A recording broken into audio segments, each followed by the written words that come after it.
Biseda kështu si kush nuk kanë dëshirë me qenë kryeminist i arshëm i Republikës Kosovës. Kush ju pengon aty në më shumë? Po unë nuk di se dikon të dojnë. Po dikon që se dojnë hiç. Faktikisht çdo kush që përfaqëson Republikën e Kosovës si shtet, kur përmes një institucion, përmes një individi personifikohet edhe shteti, nuk është i dëshirueshëm në Serbi. Normal ata e kanë qartë se duhet ballafaqohen në bisedimet e ardhshme.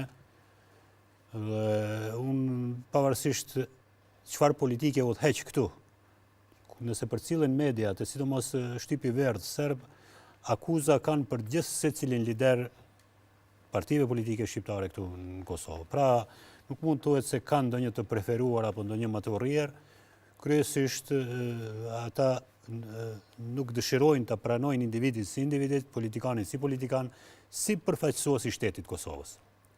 Kështu që nëse pyeten ata përzemërsisht, nuk japen, nuk kanë preferenca për asnjërin. Nuk e donash Hashim Thoçin, Albin Sidomos Kurtin. jo krerët e UÇK-s, sidomos jo njerëz që kanë parimin politik, që qartë të thonë se me Serbinë vetëm fqinjësi të mirë mund të kemi.